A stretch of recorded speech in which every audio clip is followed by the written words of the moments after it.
The invitation glows under my kitchen lights, its gold embossing catching every ray like a small sun.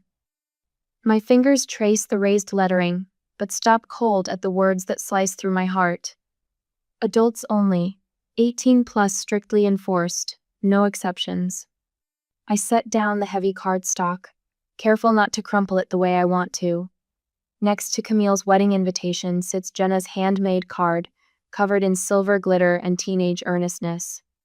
My daughter spent 3 hours crafting it, each sequin placed with precision, every swooping letter of "Dear Aunt Camille" written in her best calligraphy. The kitchen clock ticks in the silence. 10 minutes until Jenna comes home from school. A car door slams outside. My heart jumps. Footsteps on our front walk, then our porch. The door opens with Jenna's characteristic bang against the wall. "Mom." Her voice carries that breathless excitement only 17 can produce. "Did it come? Aunt Camille's invitation?" I reach for the envelope, but she's already spotted it. Her fingers close around the thick paper before I can hide it away. "Let me see." She pulls out the invitation, eyes bright. I watch her face as she reads, marking the exact moment joy dims to confusion, then understanding. Her shoulders drop a fraction of an inch. She doesn't want me there, does she? The question hangs between us. I flash back 13 years ago to a courthouse where I signed adoption papers for a 4-year-old with wary eyes and a habit of hiding behind furniture. My parents stood against the back wall, their smiles strained. Camille called me in the bathroom afterward. "Are you sure about this?" she'd asked, fingers drumming against her designer purse. Single motherhood is hard enough without complications. I'd squared my shoulders, already protective of the little girl waiting outside. "She's not a complication, she's my daughter." The memory fades. I focus on Jenna now, nearly grown, trying so hard to look unbothered. But I see the slight tremor in her hand as she sets down the invitation. "It's probably easier this way," she says, voice carefully light. "More sophisticated. You know how Aunt Camille is about appearances."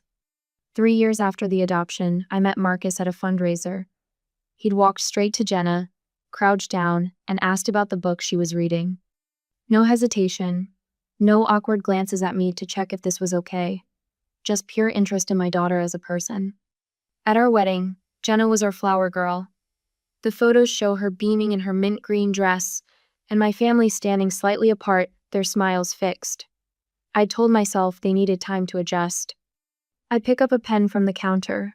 The RSVP card waits, pristine and expecting. My hand doesn't shake as I check, not attending. The scratch of pen on paper sounds loud in our quiet kitchen.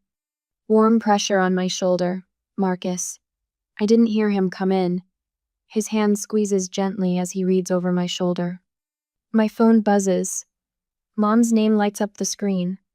I silence it without looking. Another buzz. Camille this time, then Brianna.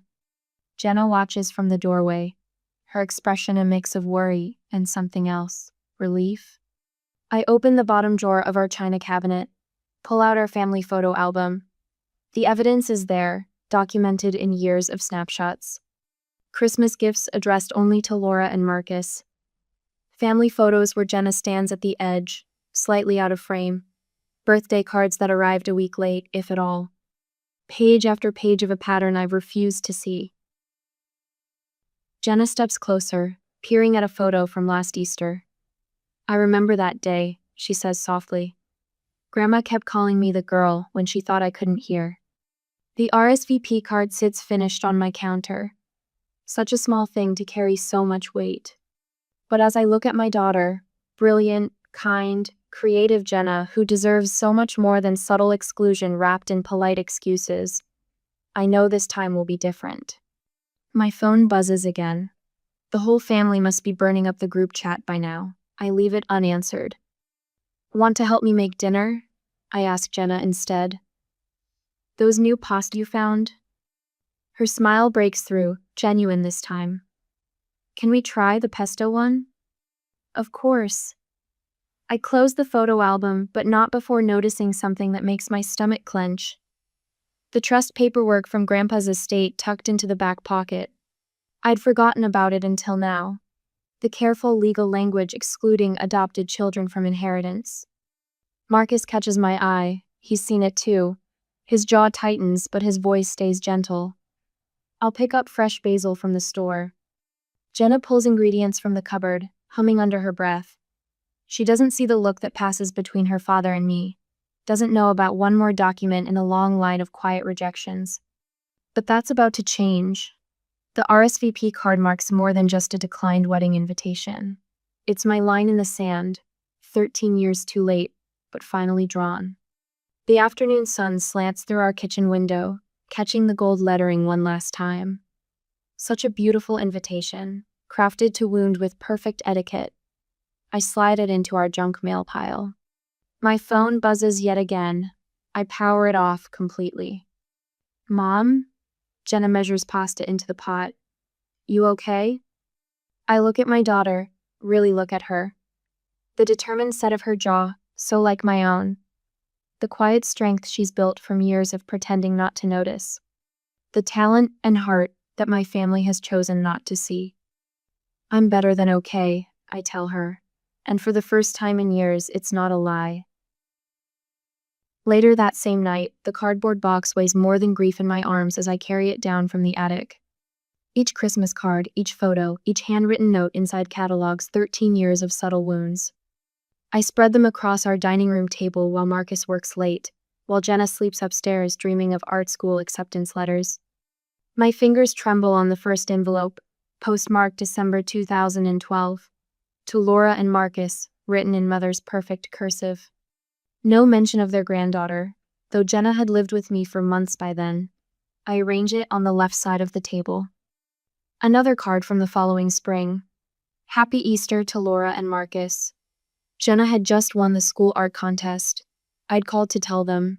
They never called back. The pile grows. Year after year of carefully addressed exclusions. A birthday card for me, nothing for Jenna. A graduation announcement for Brianna's son Tommy that arrived 3 weeks after the ceremony. The invitation to the family lake house weekend that somehow got lost in the mail until the day after. My hands shake harder as I unearth the video from last Thanksgiving. I slip it into my laptop, stomach clenching as the scene unfolds. Grandma Barbara cooing over Tommy and his cousins, showering them with attention and pumpkin pie. The camera pans past Jenna, 16 years old, eating alone at the kids' table. No one speaks to her. No one even looks her way. The laptop screen blurs. I blink hard, reaching for the next item. A school essay from Jenna's freshman year. What family means to me. 2 pages about Marcus and me, her art teacher Mrs. Chen, our elderly neighbor Mr. Peterson, who always asks about her latest paintings. Not one word about grandparents, aunts, uncles, cousins. My phone buzzes. A text from Rachel. I've been thinking about Easter. The way Aunt Barbara kept calling Jenna the girl when she thought no one could hear. It wasn't right. I should have said something. I type back, thank you, as another text arrives. Camille this time. Mom says you're being dramatic about the wedding. It's nothing personal against Jenna. We just want a sophisticated event. The words burn like acid. I set the phone face down, turning instead to Jenna's childhood journal I found in the box.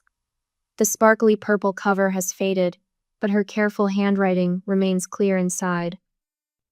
The 15th of October, 2014. Grandma gave everyone matching sweaters for Christmas pictures.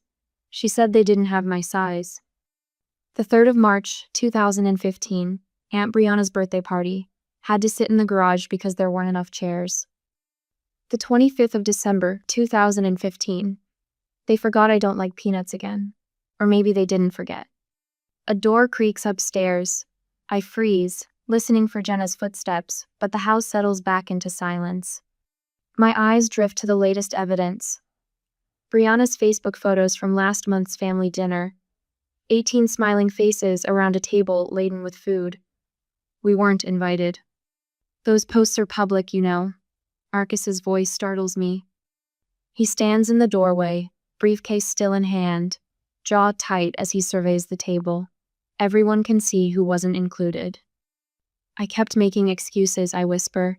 I told myself they needed time to adjust, that it would get better. He sets his briefcase down, moving to examine a stack of Christmas cards. 13 years is a long time to wait for better. My phone buzzes again. Mother's name lights up the screen. Your father says you're not welcome for Christmas if you skip the wedding. Don't throw away family over pride. Pride. As if protecting my daughter were nothing more than vanity. A new email notification pops up. From Brianna, sent to the entire extended family. Laura's latest drama. She's always been attention-seeking, but this is a new low. Camille's wedding isn't about her or her. I can't read the rest. My finger hovers over the delete button when another email arrives. From Aunt Dorothy, the family outcast who married beneath her station and adopted a son in the 1980s. I saw what they did to you at Easter, what they've been doing all along. It drove me away 30 years ago. The pattern doesn't change unless someone breaks it. The words hit like a physical blow.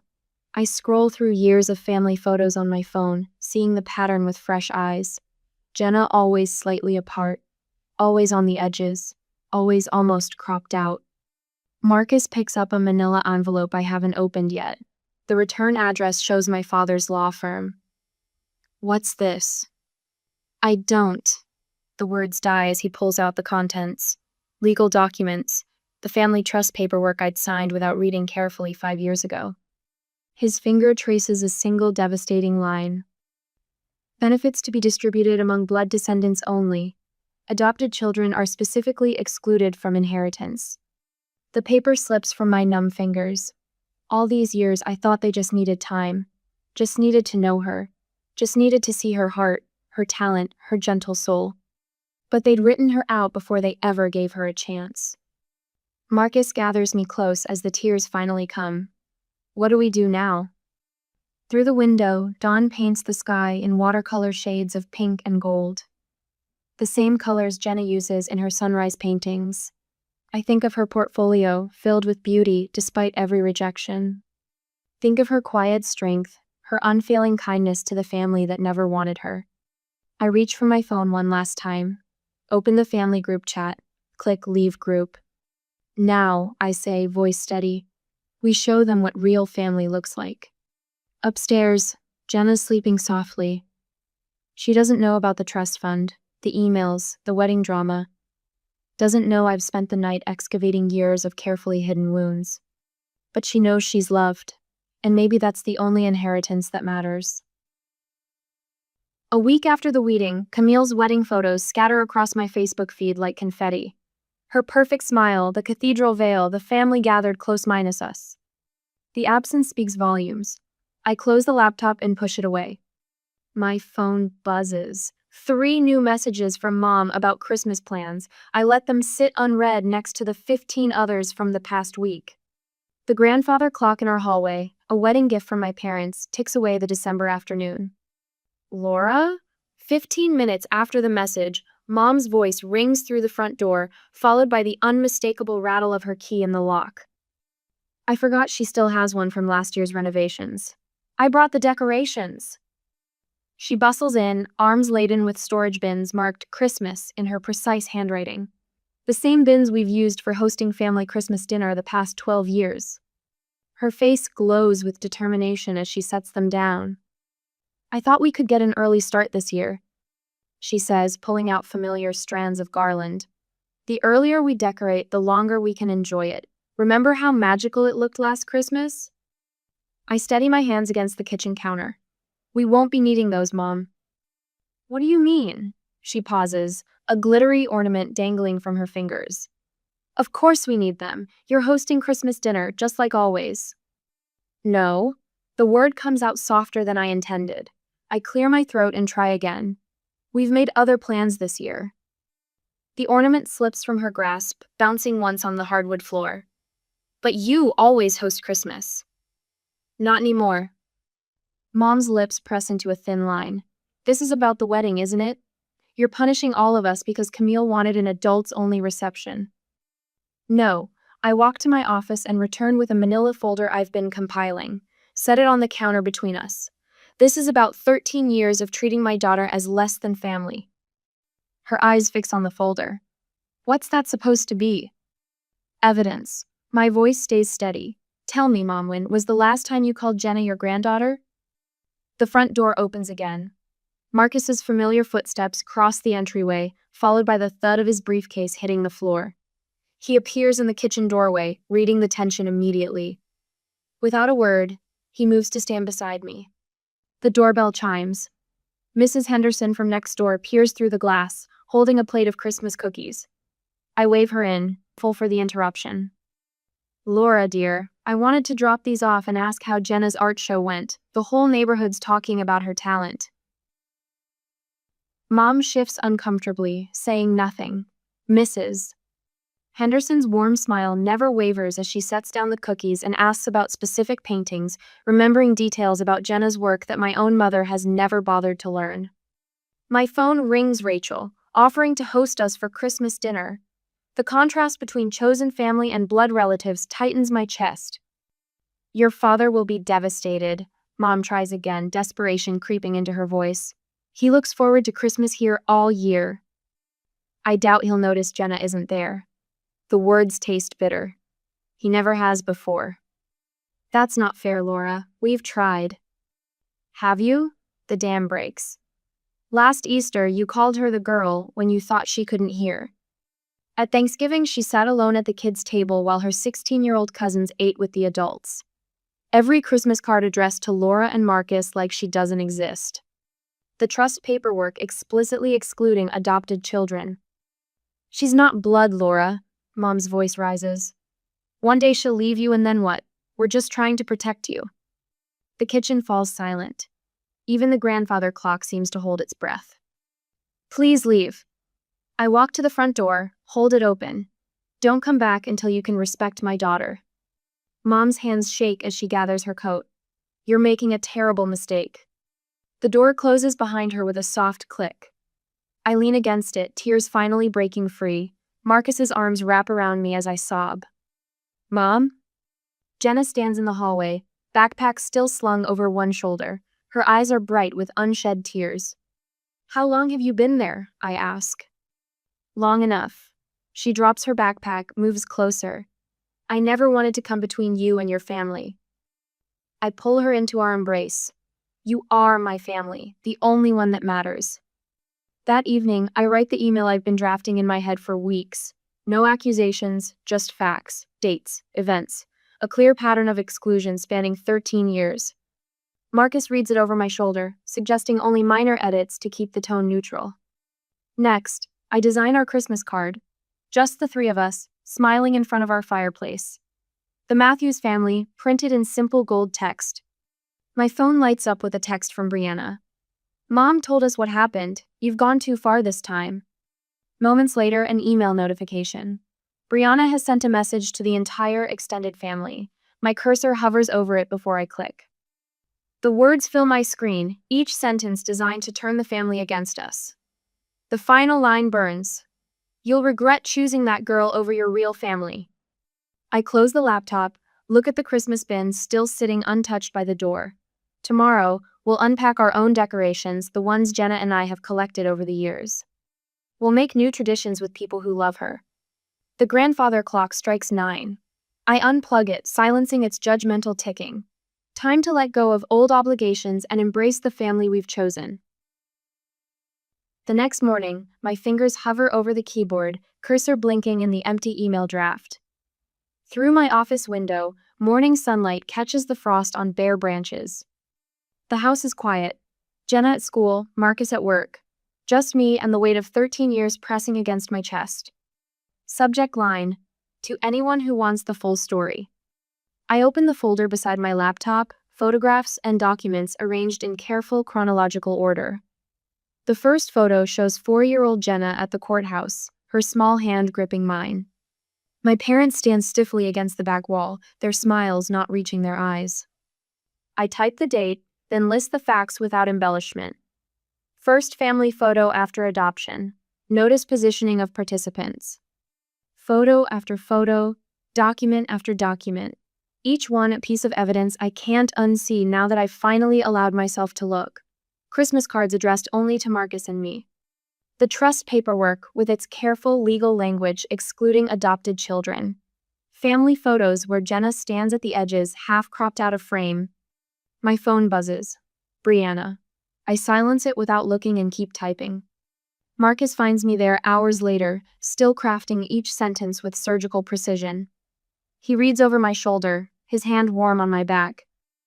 Maybe add the Easter incident, he suggests quietly. When your mother told Jenna the egg hunt was just for real grandchildren. I add it to the list, my hands steady now. No accusations, just facts. Dates. Quotes. Photos. The truth written in black and white. The next morning, Brianna appears at my office door, her heels clicking against the tile floor. We need to talk sense into you, she announces, not bothering with hello. Do you know Mom hasn't slept since Christmas? I continue typing my report, letting her words wash over me. The gentle tapping of keys fills the silence between us. Laura, look at me when I'm talking to you. I finish my sentence, then meet her eyes.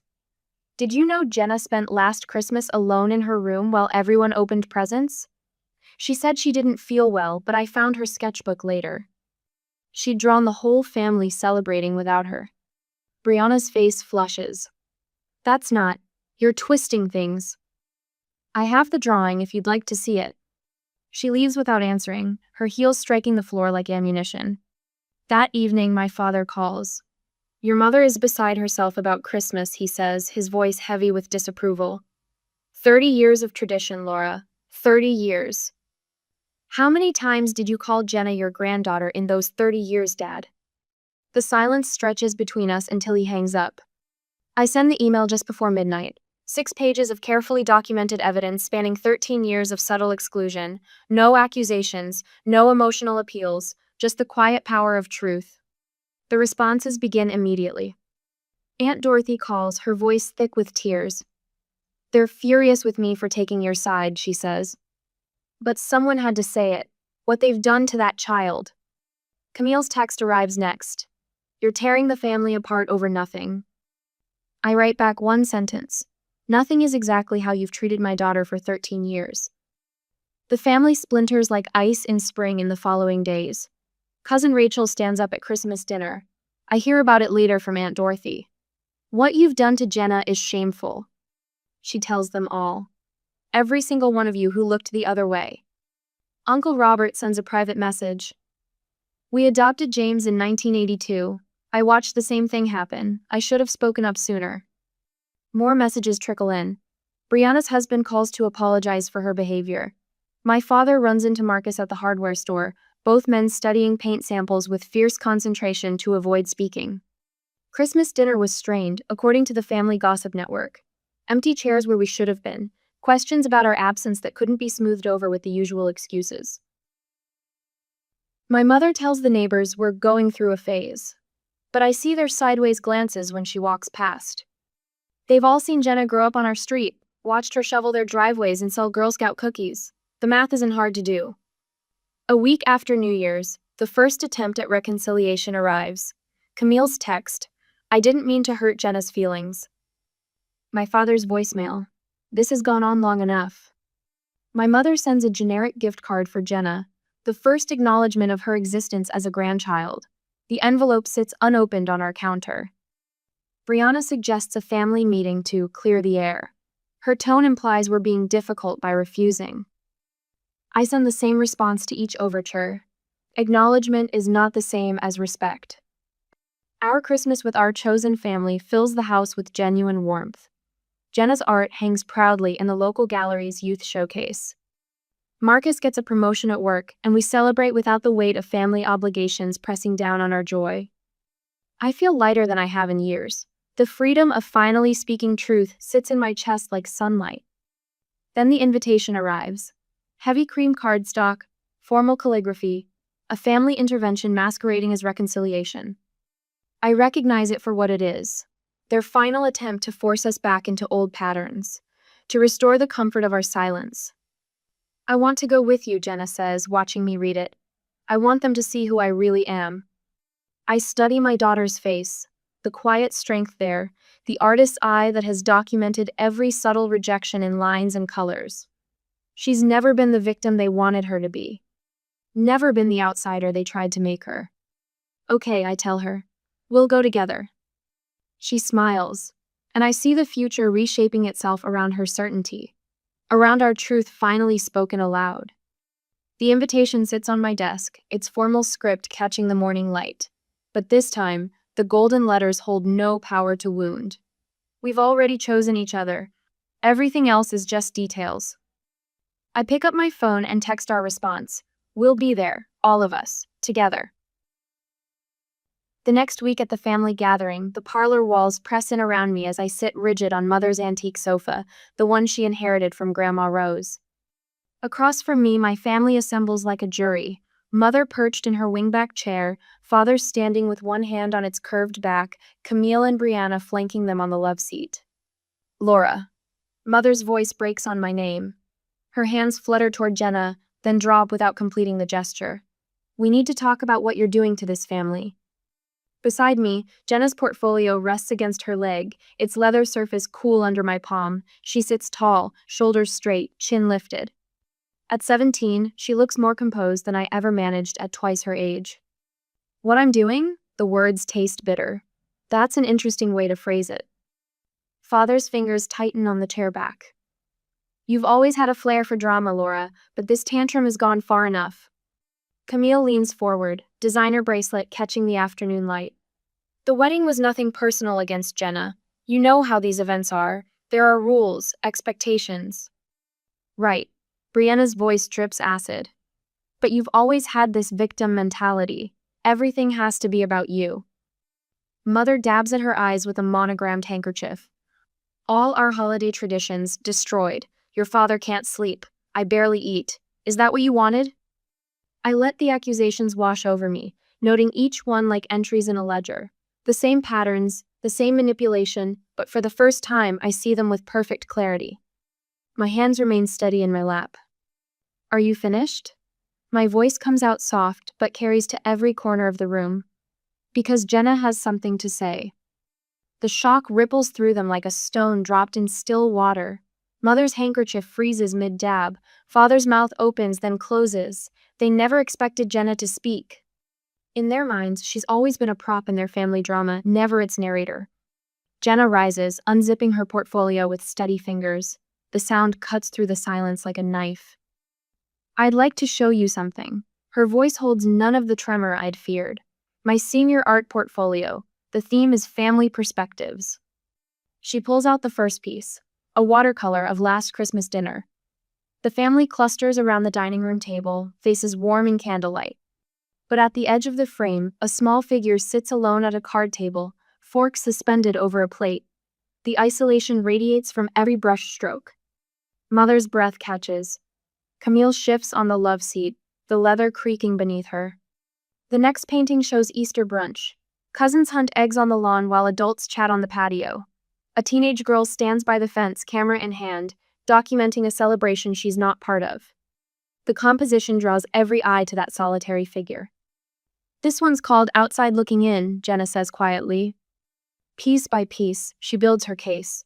Each painting captures a moment of exclusion through a child's eyes.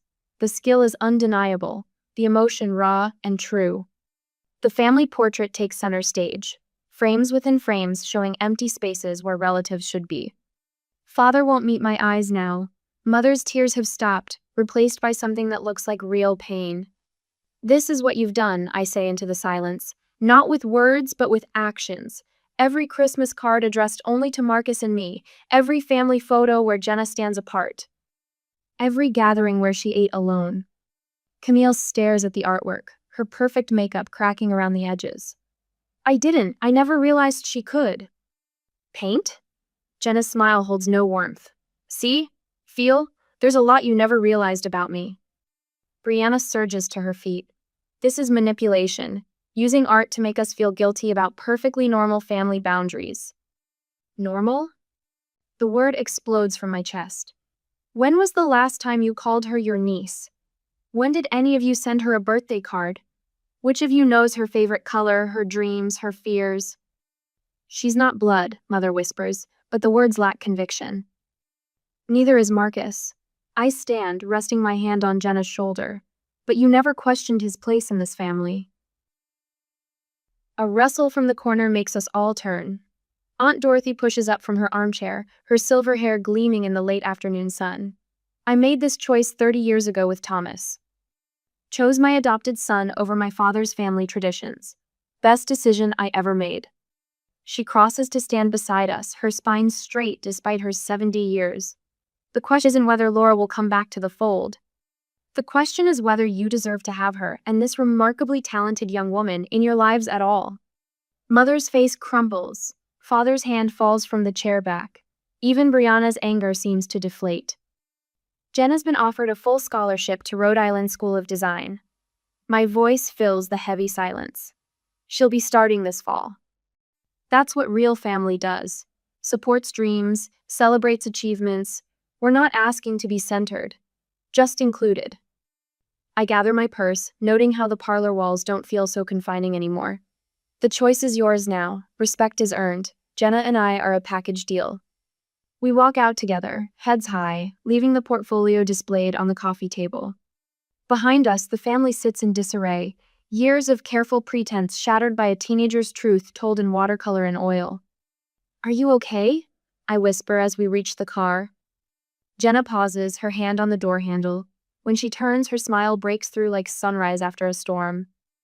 You know what, Mom? For the first time in that house, I really am. So, for the next 4 months, she finally healed, focused on her graduation, and was preparing for college. Now at the ceremony, the sunlight streams through the auditorium windows, catching the gold tassel on Jenna's graduation cap. The principal's voice echoes through the space, but I barely register the words. My eyes stay fixed on my daughter, poised at the edge of her seat in the front row. Marcus squeezes my hand as Jenna's name rings out. And now, your class valedictorian, Jenna Matthews. She rises in one fluid motion, the confidence in her stride making my heart swell. The emerald green graduation gown flows behind her as she takes the podium.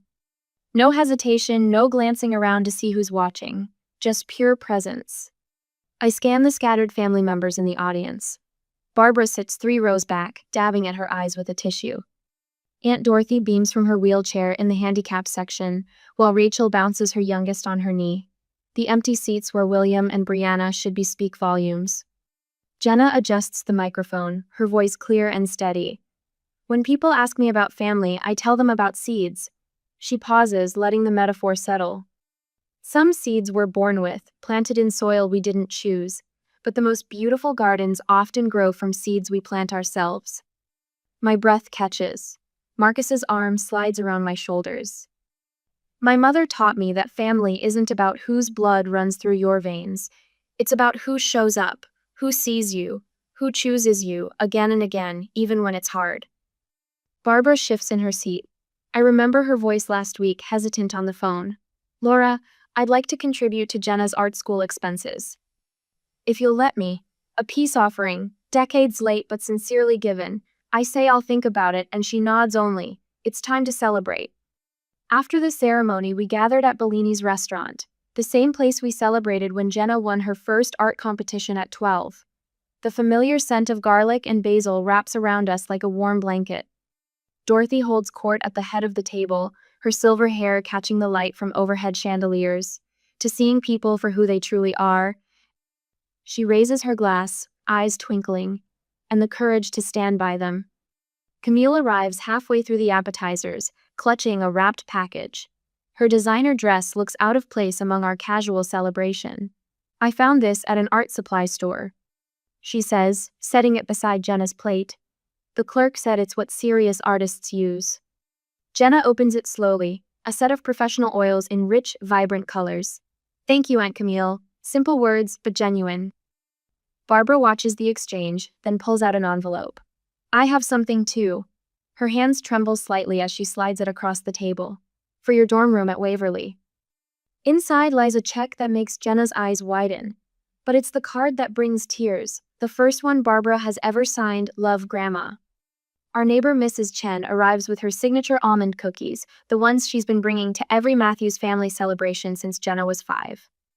Rachel's kids cluster around Jenna, showing off the friendship bracelets she taught them to make last summer. The restaurant fills with stories. Mrs. Chen describing how Jenna helped repaint her fence, Rachel's oldest reminding everyone about the time Jenna let him be her assistant at the community art fair. Real memories, not polite fictions. Later, after we got home, in Jenna's bedroom, cardboard boxes waited to be filled for college. Art supplies, clothes, photos of chosen families scattered across her desk. I fold another shirt, trying not to think about how quiet the house will be in September. Mom? Jenna's voice pulls me from my thoughts. She holds up a framed photo, the three of us at the beach last summer, salt wind in our hair, genuine smiles caught mid-laugh. Remember what you told me when I was little? She asks. About how some people walk into our lives by accident but stay on purpose? I nod, throat tight. You didn't just adopt me, she says softly. You showed me what a real family looks like, how to build it, how to keep it. She tucks the photo carefully between sweaters in her suitcase. I'm taking that lesson to college with me. Barbara's check sits on Jenna's desk, next to acceptance letters and scholarship offers. A bridge, maybe, to whatever comes next. William's silence remains a wound, but no longer a defining one. The next morning, Jenna hugs me tight in the driveway, car packed for freshman orientation. I'm not going anywhere, she whispers. Not really. I watch her pull away, Marcus's arm steady around my waist. The garden we've grown spreads out before us, not perfect, not traditional, but blooming all the same. Built from seeds we chose to plant, nurtured by hands that wanted to tend them. Some might call it letting go, but standing here, watching my daughter drive toward her future, I know better. This isn't an ending at all. It's what happens when love takes root, when family becomes a choice instead of an obligation. When you finally understand that the most precious bonds aren't the ones you're born with, they're the ones you build day by day, choice by choice, until they're strong enough to weather any storm. We didn't lose a family. We grew a better one.